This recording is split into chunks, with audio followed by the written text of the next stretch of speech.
The silence above the world of Virene was broken only by the dying echoes of battle.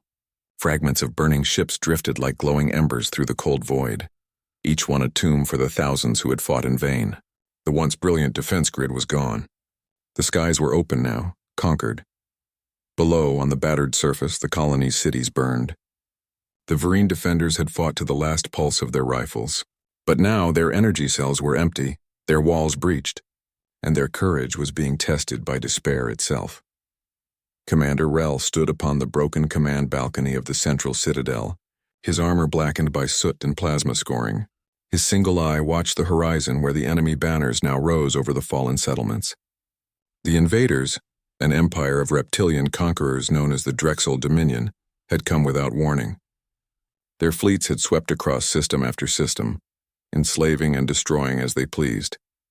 And when they came to Virene, they expected a short campaign. They were right. The planetary distress beacons had been sent, but no answer had come.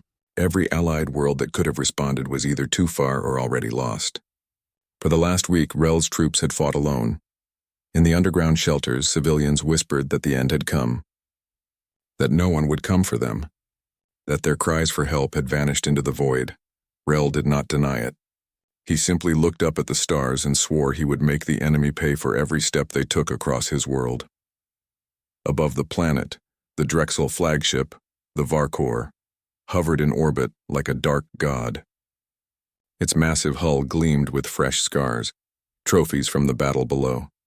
Inside its command chamber, Lord Vakar stood before the wide viewport, his eyes gleaming with triumph. "The colony is secure," one of his lieutenants rasped. "Resistance is broken. The surface forces are scattered. There is no fleet left to oppose us." Vakar's voice was low and confident. Then the rumors were true. The humans abandon their allies when the tide turns. "Indeed," the lieutenant hissed. "No signal from their fleets. No interference from their so-called Terran Defense Union. They leave the weak to perish." Vakar's grin widened, revealing rows of sharp teeth. "Fools worship them as protectors. But in truth, they are cowards hiding behind distance and bureaucracy. Let this be a lesson to the galaxy. Humanity's promise of aid is a lie." He turned to his crew. "Begin orbital pacification. Reduce what remains of the surface cities. None must remain to rebuild." Moments later, beams of plasma fire streaked downward, carving glowing scars into the planet's crust. The sky above Virene became fire once more. In the ruins below, Rel felt the earth shake. He could no longer tell where his own voice ended and the screams began. Yet even as the world seemed to end, his radio crackled to life with a faint signal. Unidentified transmission detected. His technician gasped. "It's not Drexel. Origin unknown." Rel snatched the receiver. "This is Commander Rel of Virene Defense Command." "Identify yourself," static. Then faintly a voice answered. A human voice, deep and calm. "This is the Terran warship Ardent. Hold your position. We are entering orbit." Rel froze. For a heartbeat, he could not believe what he had heard. The technician's hands trembled. "Did you say human?" Rel's heart began to pound. "Repeat transmission," he demanded. The voice returned, stronger this time. "This is Captain Halen of the Terran warship Ardent. Your distress call was received. Reinforcements inbound. Hold fast," the command center erupted. The exhausted soldiers, who had long accepted death, now stared at one another in disbelief. The name alone, Ardent, was enough to ignite something deep within them. Rel felt it too. The despair that had weighed on his chest was gone. In its place came a fierce, desperate hope. He raised his voice over the chaos. "You heard them. We are not alone.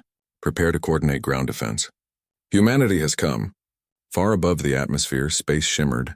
A rift of blue light opened in the blackness.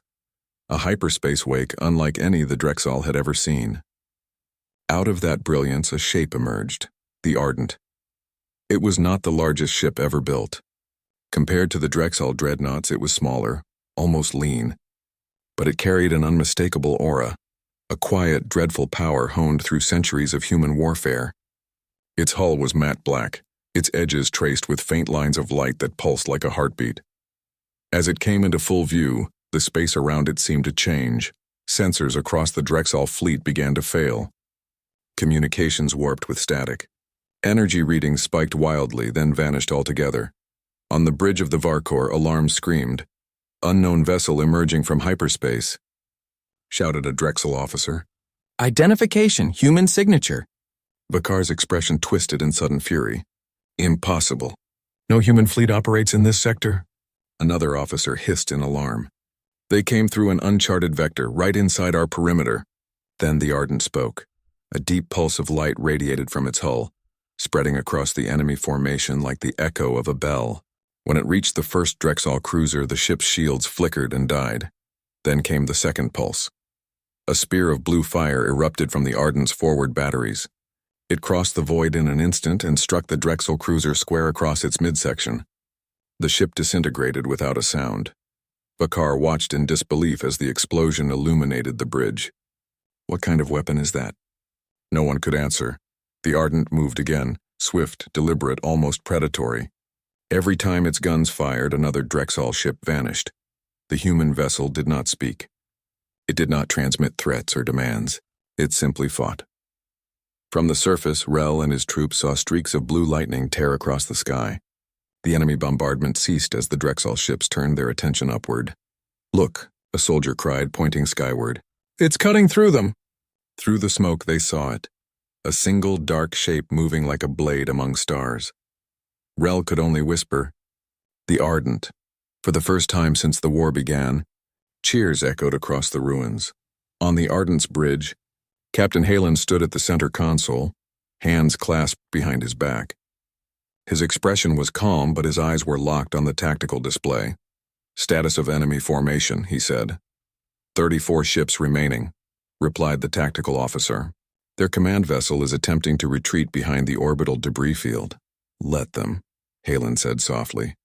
"Weapons, target the engines of the closest vessels. Disabled, don't destroy. Make them watch." The officer hesitated. "Sir?" Howling's voice was quiet but firm. "They must see what happens when humanity answers a call for help."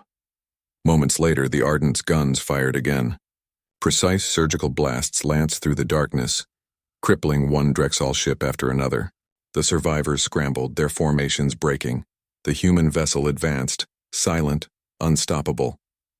On the Varkor, panic spread through the ranks. "They are targeting our engines."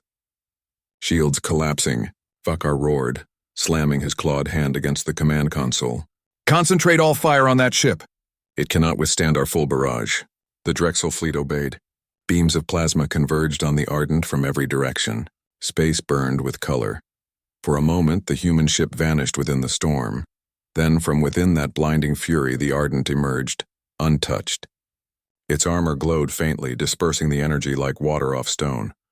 On its bridge, Captain Howling gave a single nod. "Return fire." The void exploded. One by one, Drexel ships shattered. The flagship's outer hull cracked under the assault. Fires raged across its decks. Vakar stared at the screen in horror. What kind of monsters are these humans?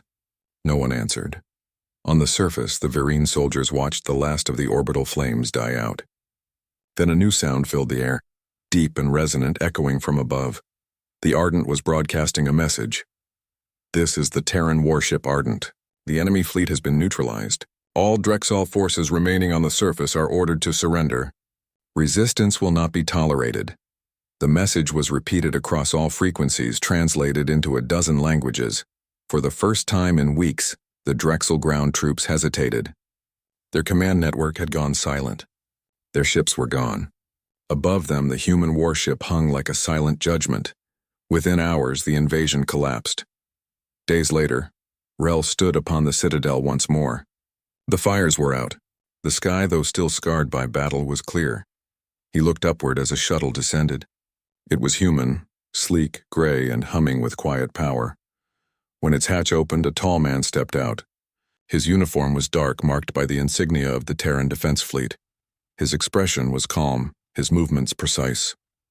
"Commander Rel," he said. "Captain Howling, Terran warship Ardent." Rel saluted. "You came when no one else would." Howling's eyes softened slightly. "We heard your call. It only took time to reach us." Rel nodded. "You saved us." "I don't know how to thank you." The captain looked out at the ruined city. "Then rebuild. That's how humanity thanks its allies, by making sure they endure." He turned toward his shuttle. "Our fleet will remain in orbit until reconstruction begins. Drexel survivors are being transported for trial. Rel hesitated. Captain, may I ask something? Of course. When your ship came out of the void, it looked as if the stars themselves fled from it. What kind of power drives such a vessel? Halen paused. Resolve, he said at last. The kind that grows when we see others suffer. The kind that doesn't forget what it means to stand alone. He gave a slight nod and returned to his shuttle. As it rose into the sky, Rel watched in silence. Around him, survivors were beginning,